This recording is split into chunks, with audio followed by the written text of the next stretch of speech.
Woo, these 12-hour work days are rough, let me tell you. Especially on an old man like me. And we gotta do this till December the 9th. Wow. But it's not every week. We divided the workforce in half. Half works this week, long hours. The other half works next week, long hours. And I happen to be on the first week. But with that stated, how's it going, everybody? Welcome back to the channel, each and every single one of you. Today, we finally do it. Stay tuned.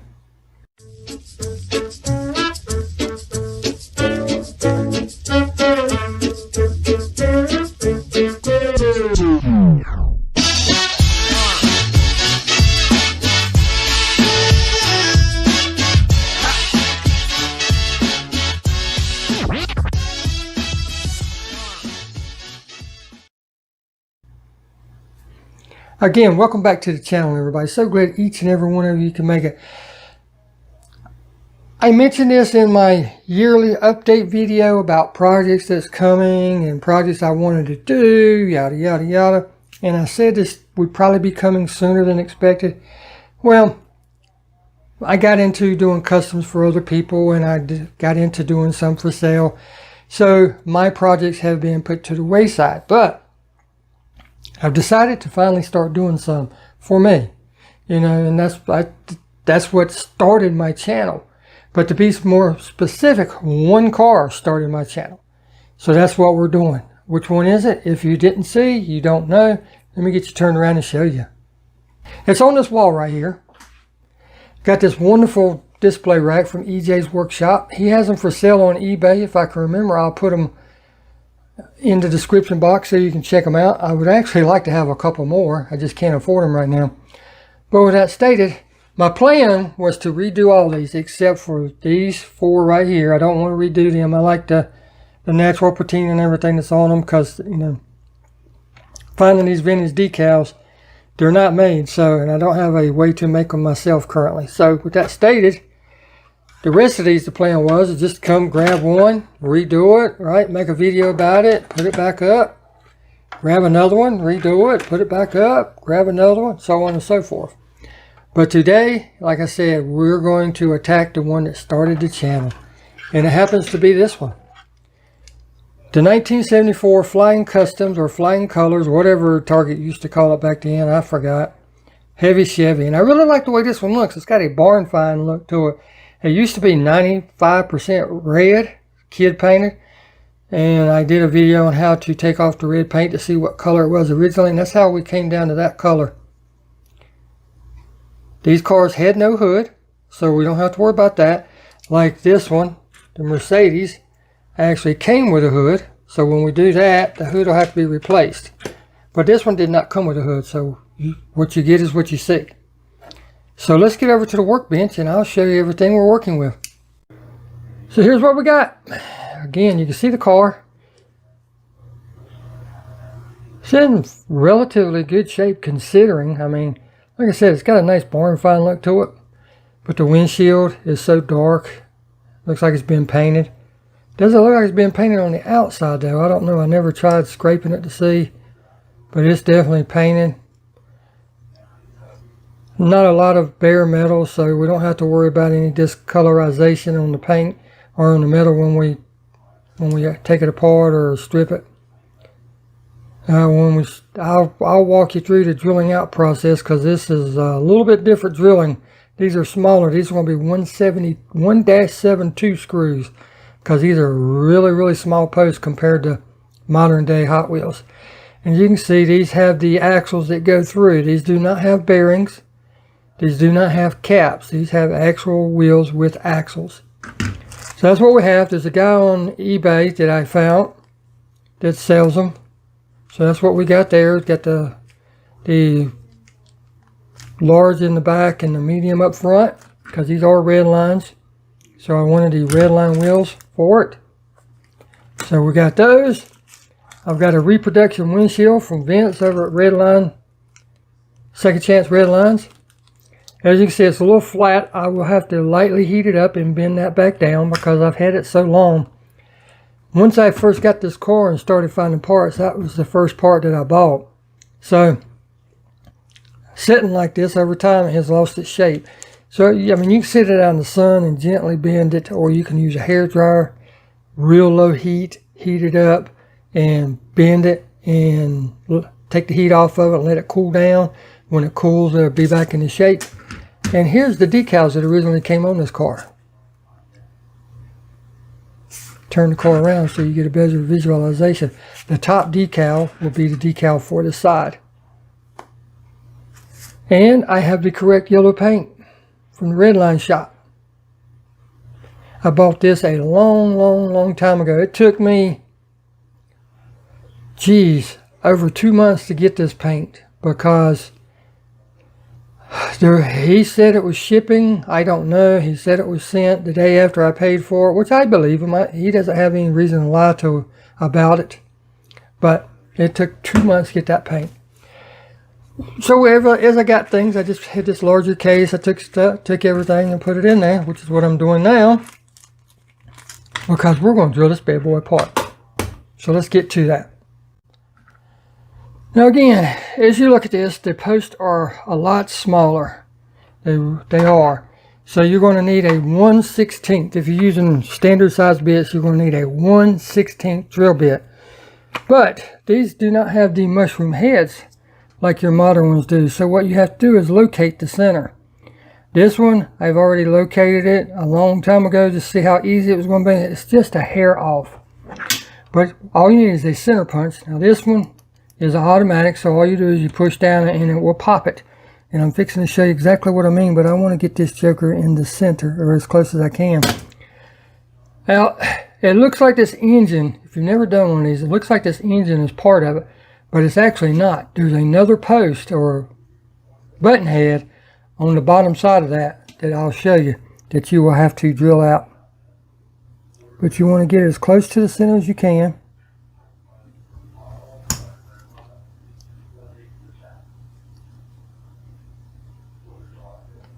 Now all you do is mash down and it will pop itself. And see, I am way off on that. That's the one thing I do not like about this process. But luckily I'm so far off, and just move it over and redo it.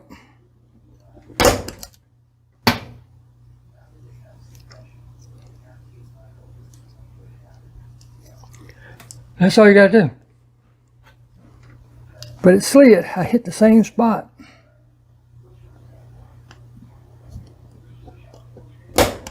There we go. I got it that time.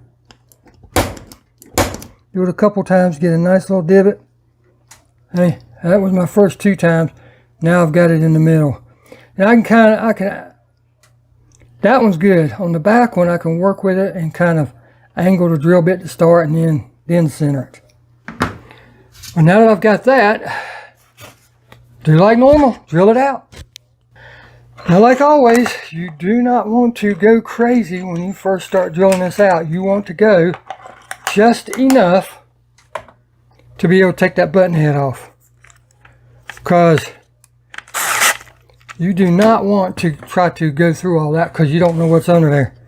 So I strongly suggest going slow and just do enough,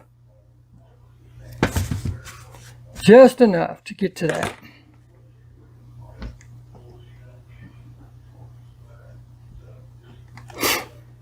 And here we go.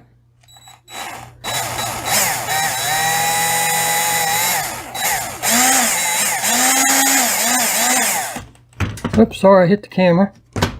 But go just enough to where you think you can get that button head off.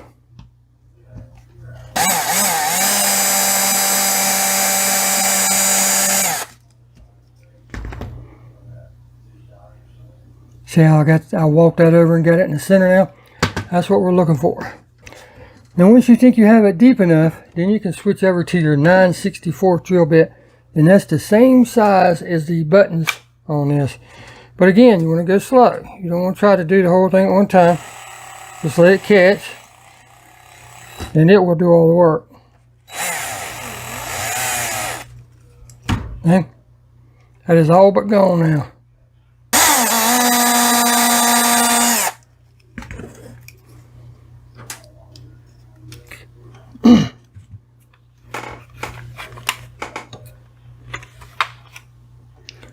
And just like that, look at that, perfect, comes right apart. Well, here's the body. Everything looks good. There's no bowing to it. The posts are in good shape. They're not cracked, they're not broke.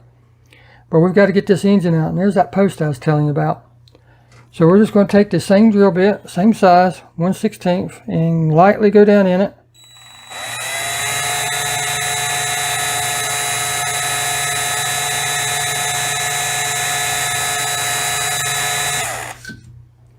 After we do that, switch back over to the larger 9/64 and go real slow to remove that button head.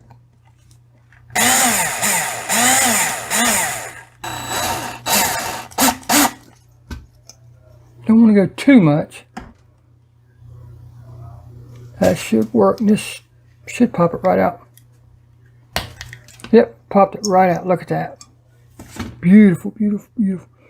Now there's plenty here to drill into, and it's going to be fun trying to hold that and drill, but we'll go real slow and we'll use a new drill bit. But that's all it takes to get that out. Now I'm going to drill this out and get it ready for screws. Alright, I'm just finger tightening these screws. I don't want them in real tight because I don't want to strip the threads out. That gives my helping hand something to grab hold of. I've got some regular screws from Bright Vision that use a small Allen wrench, but these I'm just going to put in. These are Phillips. I like the fact that I can use a regular screwdriver with this because I've always got that handy, but trying to keep up with that daggum Allen wrench, you know how that is. But you know what's next. We've got to get this bad boy in the stripper. And this has been a long time coming. Long time coming. So we're going to watch this go all the way down. But she will not be yellow when she comes back out. That much I do know. Bye-bye 1974 paint.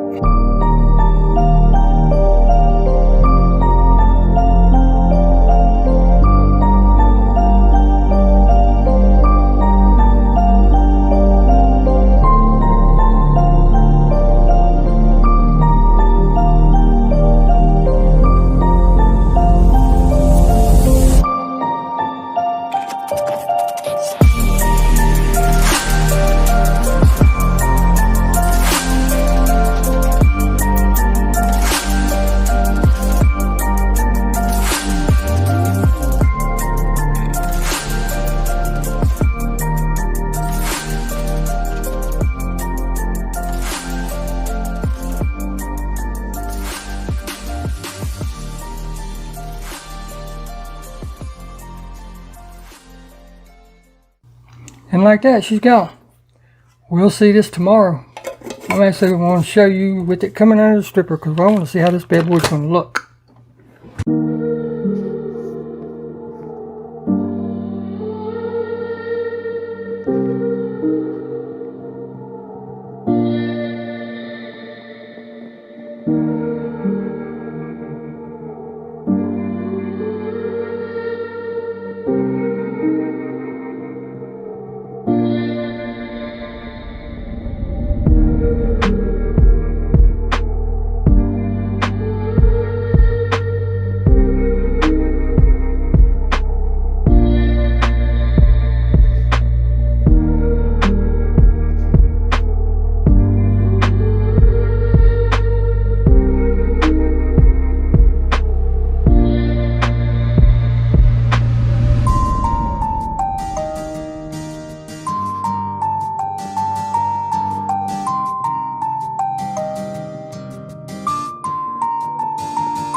Well, we just took this beauty out of the stripper, and I mean, she's in great shape to be as old as she is.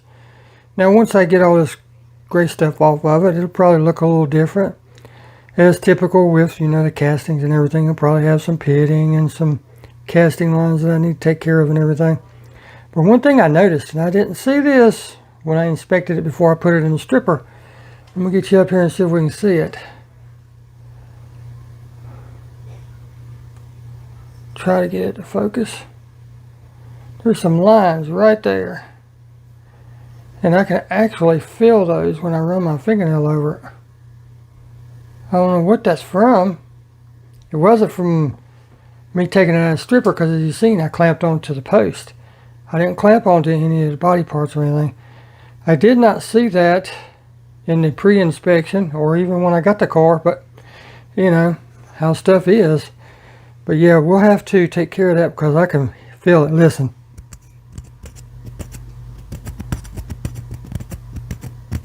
You can hear my fingernail catching on it as I scrape across it.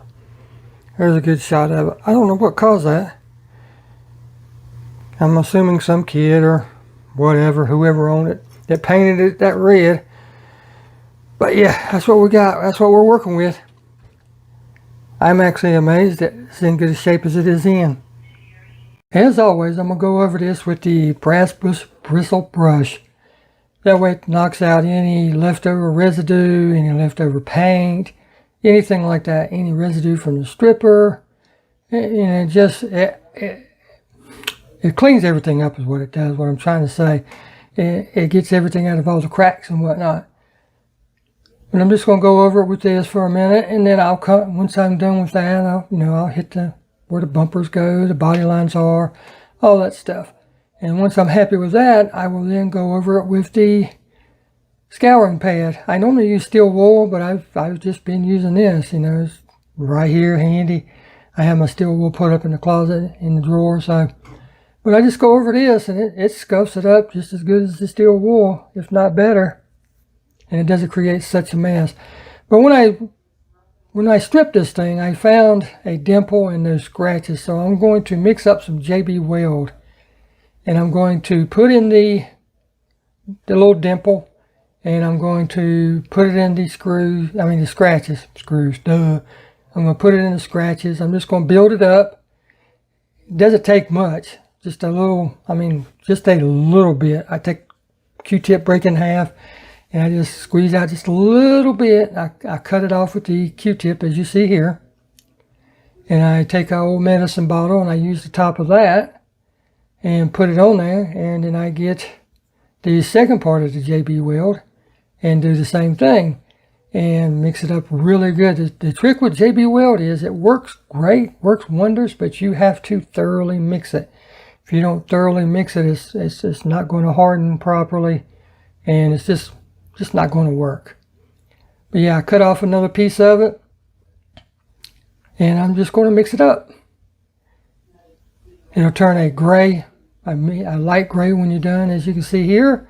And I'm just scraping it off because that's all I need for that. I could do this whole car, this whole roof if I needed to with that little bit. But I'm just going to pack it in here. I'm going to work it a couple different ways. I'm going to roll it in. I'm going to mush it in. Yes, I said mush. And, you know, just work it in everything to where I know that it is packed all the way in. As you can see, I'm just rolling it in a little bit more, making sure that I have it covered and I have it built up. And once I'm satisfied, I'm going to give it a quick look over, and then I will set it over to the side. Now, I've let it dry for 24 hours. So I'm just going to sand it. I'm sanding it with 150 grit sandpaper. I'm going to sand it, and it takes a little while because I'm not using anything real aggressive because I don't want to put a whole bunch of scratches in the car and then have to sand it even more to get rid of those scratches. But look at all the mess that it creates. All this was on that on those couple of little patches.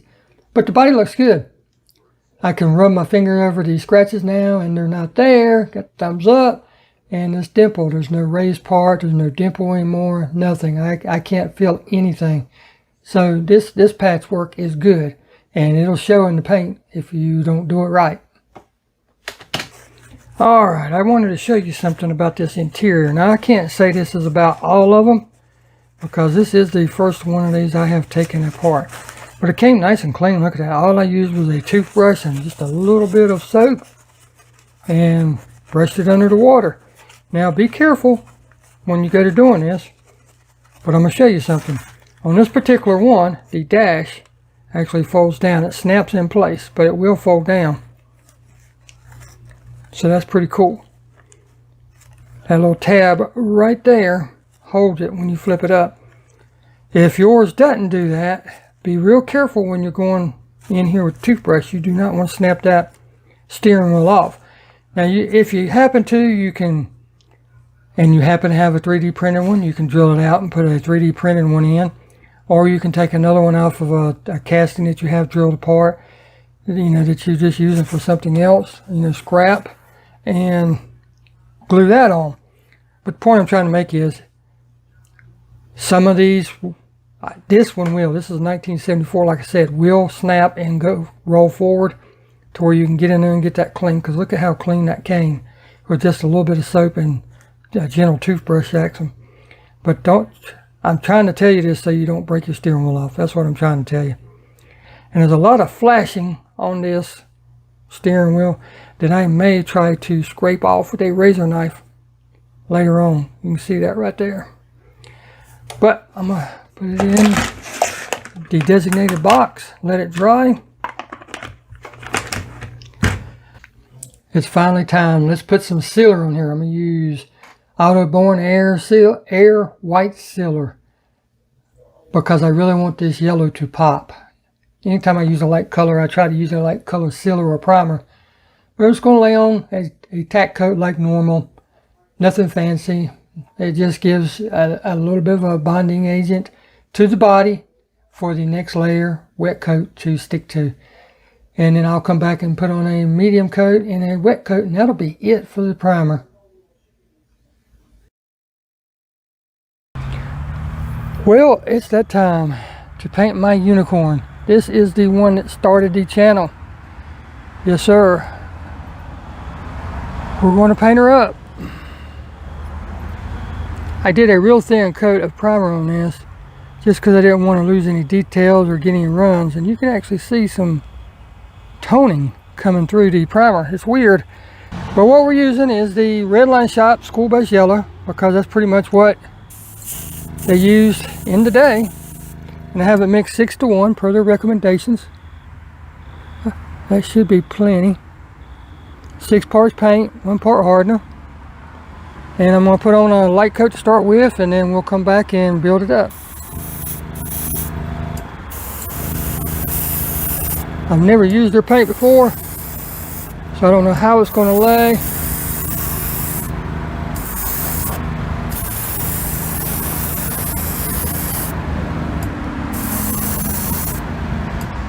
There's a nice light tack coat.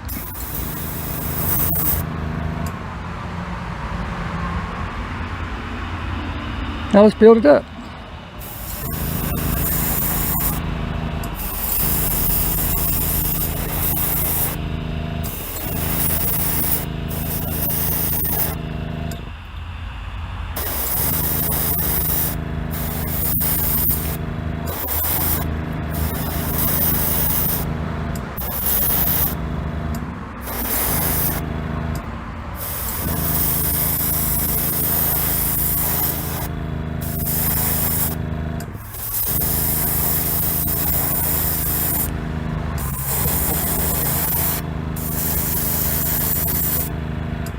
Starting to take shape, ain't it? Let that dry for just a minute. Get this firewall. There we go. And then we'll hit it again.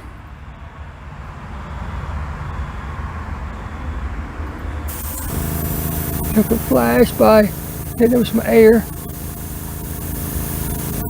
Like I said, I've never used the Redline Shop's paint before, so I've heard good things, I've heard bad things. Don't know. That's why we're giving it a try. All the paint comes from the same place anyway. Whenever you see it in those little bottles like that, that's Bright Vision. That's all it is Bright Vision paint.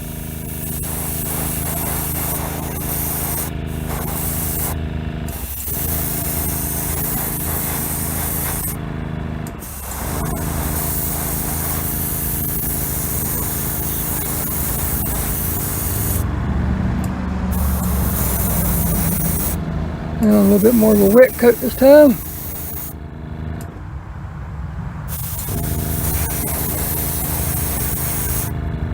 And she is starting to really look good.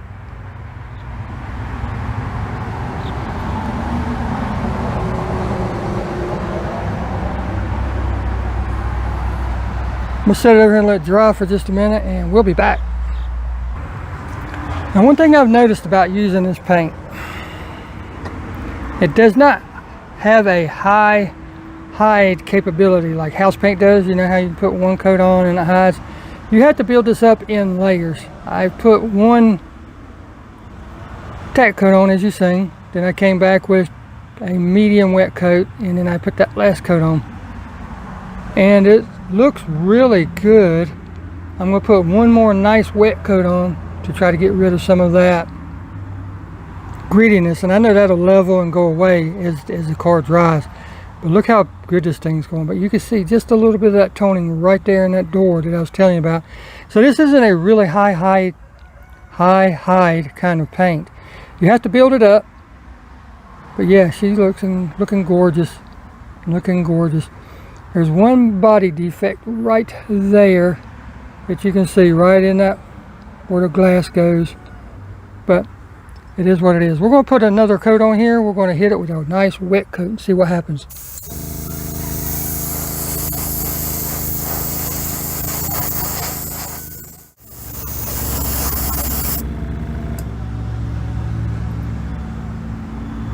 That looks beautiful, guys. Absolutely beautiful. I love that color. I am so glad to see this thing starting to come back to life. That's going to do it.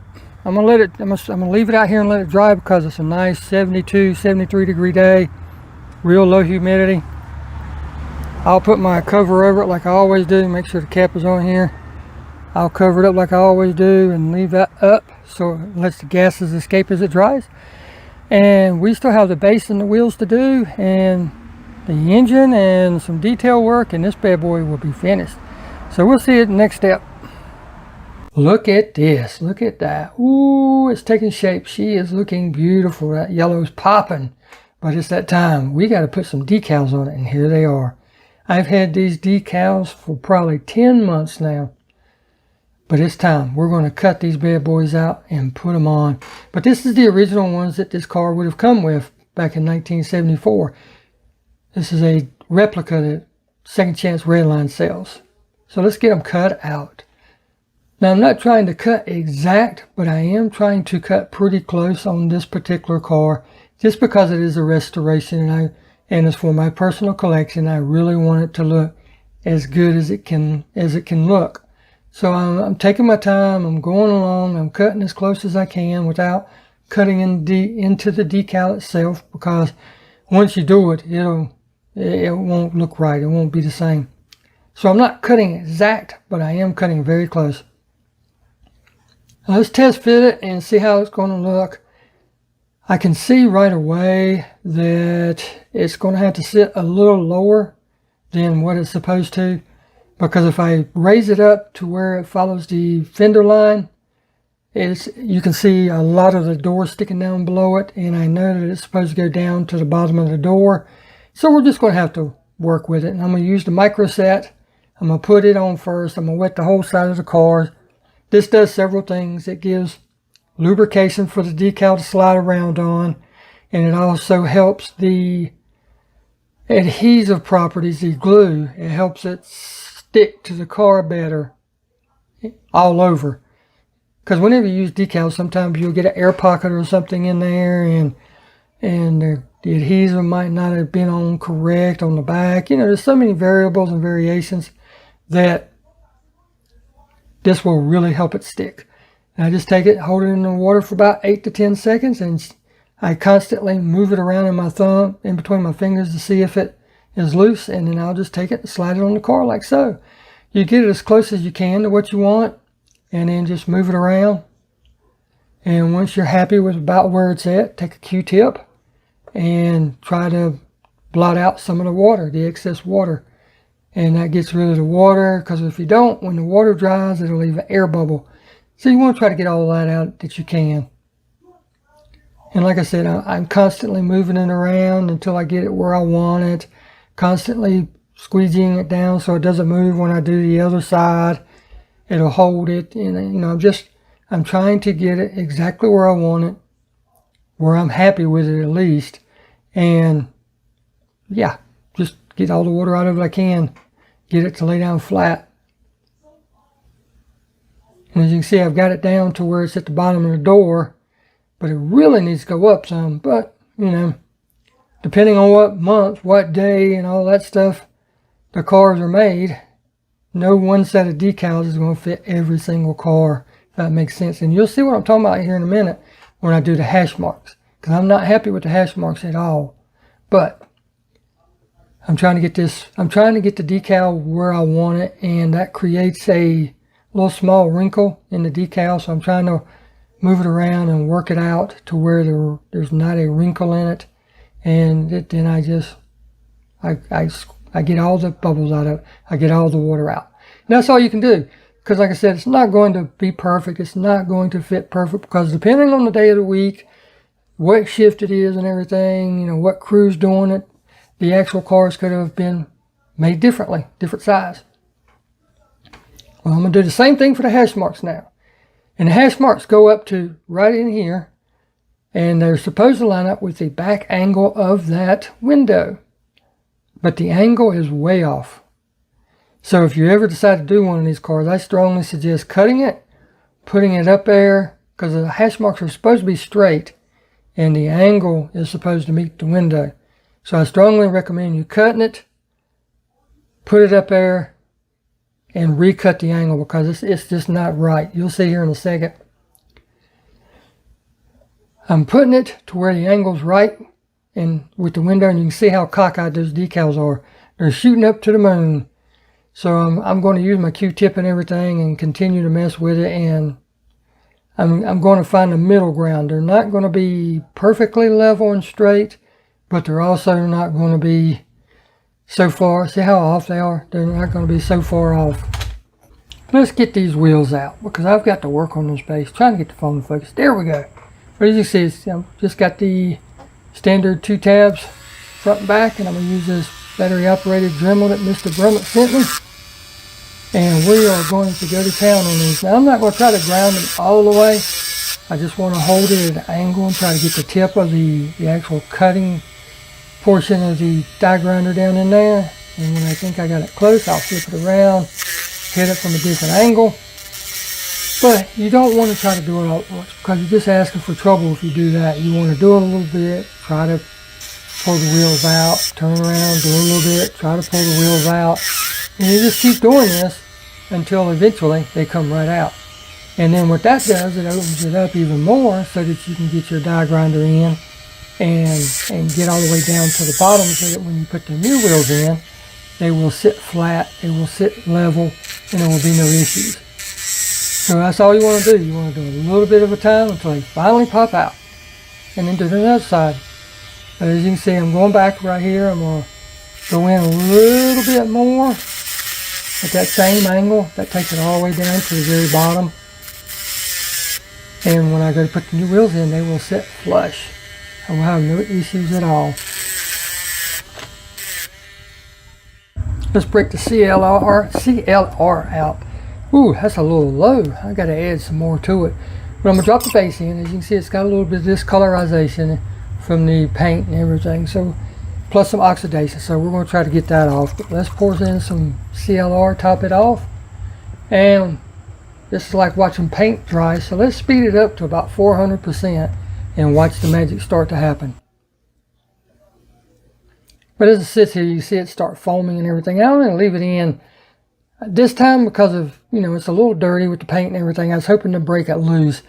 So I left it in for 5 minutes. Normally I would only leave it in for 3 minutes. You can take it out after so long, agitate it with a toothbrush or whatever you want to use, and then drop it back in for, you know, a couple more minutes. And that's actually what I did. But here we go. I've got it out. Looks pretty good. I'm not 100% satisfied with the paint removal. As you can see, there's a couple little flakes here and there. I could have used the wire brush on my Dremel and everything, but rather than do that, I figured that I would just do it like this, because I did, you know, this being my first restoration, full restoration, and this is the car that started my channel. I want to be as easy as I can. But I'm going to take a pick and I'm going to go to a few little flakes of paint that I found here and there. Very gently scrape it off. I'm not even digging hard enough to mess up to leave a scratch if I actually hit the base. So I'm just being really, really gentle with it. And I'm just going to do this until I'm satisfied. There's really not much on here. Now the magic, good old Flitz. This, you know, everybody talks about how good this product is, and I'm here to tell you it is a very good product. You just take a little bit. That's all it takes. Just smear it on, and then you're going to take your Dremel with the, or whatever you're using, and with a buffing pad, and go to town. You don't have to apply any pressure.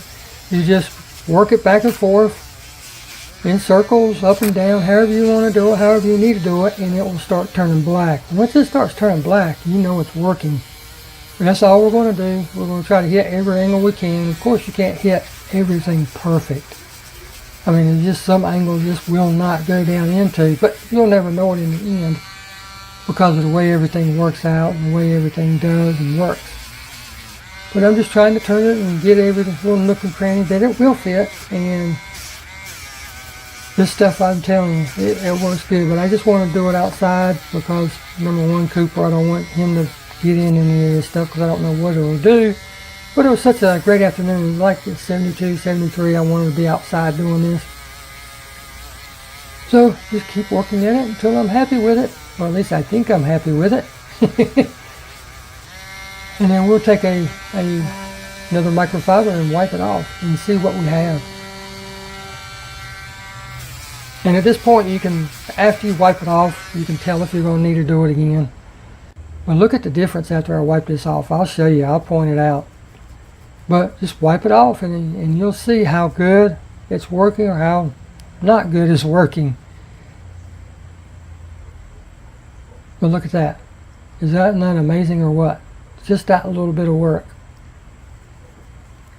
Stuff works really good, I'm telling you. So now I'm just going to wipe it off, get that off, then I'm going to do the whole base, then I'm going to take a toothbrush, warm water, and a little bit of soap and clean it out, all the nooks and crannies. Okie dokie, let's throw some clear coat on this bad boy. I've been waiting for this day for a very, very long time. We'll be using 2K clear. I've got it thinned down with some automotive reducer, and I've got it mixed 4:1 per the manufacturer recommendations. But look how good this bad boy looks. Oh my goodness, looks really good without the clear. As always, a quick tack coat just to get everything flowing, to get everything on it.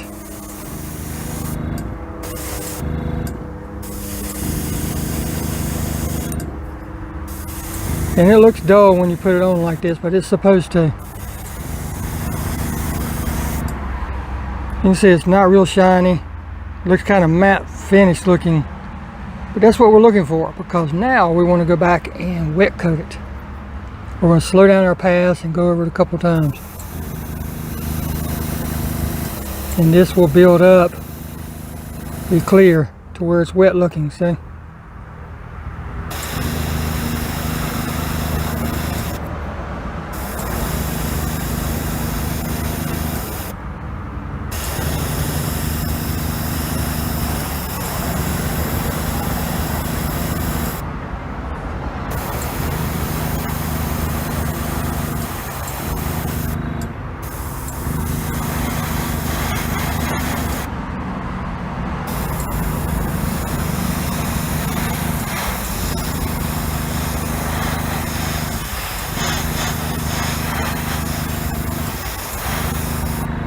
Look how wet that is now. Oh my goodness, that's beautiful.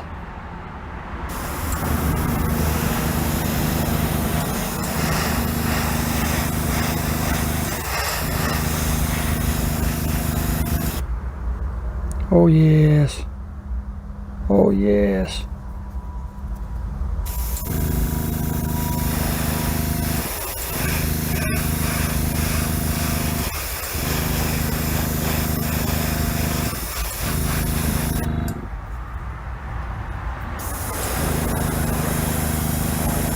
Now, I've already clear coated the engine. I clear coated it with rattle can. And it's not quite as shiny as I was hoping it would be, but that's okay. That's okay, I don't mind. But the base turned out really nice, look at that. So we're gonna clear coat it too, but I'm gonna use the 2K clear on this just because I want it to last. And the reason I'm clear coating it is because if you leave it bare like this, it's just going to retarnish. And it'll actually do it pretty quick. It won't take 50 years to do it again. It'll be a lot quicker. So I'm just going to do it like a regular car. Use some 2K clear on it. Nice quick pass.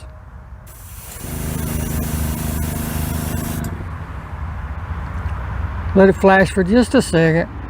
And this base isn't done perfect. As you can see on the left hand side, there's just a little bit of red, and there's a little bit of red over the heavy Chevy name right here. But I didn't want to do any more polishing because I didn't want to burn through the zinc, and I really couldn't get anything in there at that angle to do it. So I'm just going to leave that a little bit. I don't mind it. I honestly don't mind it. So we're just going to leave that a little bit.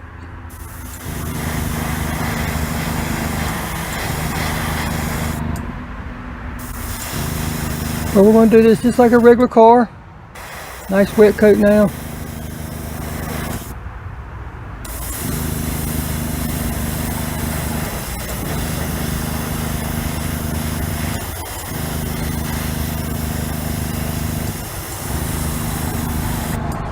And that should be it. As you can see, it's nice and glossy, and it's going to be well protected for a very, very long time. Well, it's that time. I'm getting everything laid out for final assembly. Got the base all done. Like I said, there's a little bit of discolorization there and a little bit there, but I didn't want to go any further. I was scared that I would burn through the zinc.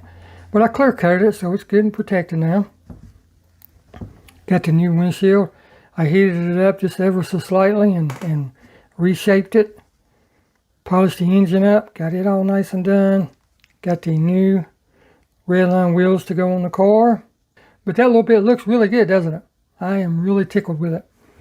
But with that stated, here is what we started with while I do final assembly. It's 1974 flying colors heavy Chevy. And I didn't even know it was that particular one. I thought it might have been one of the chrome ones or whatnot.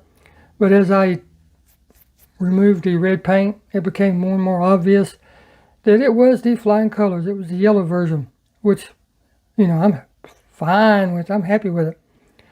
But I'd like to thank all of y'all for coming along on this journey. This is the one that started the channel for me and everything. This is what started me learning how to do these cars and everything. So I owe a lot to this car. And I wanted to make sure that my skill set level was good enough to do this car because, like I said, it started my channel. So thank you so very much for watching. Thank you for coming. And get out there and hunt. If you don't hunt, you can't find. Now let's look at the reveal. Here's the finished product.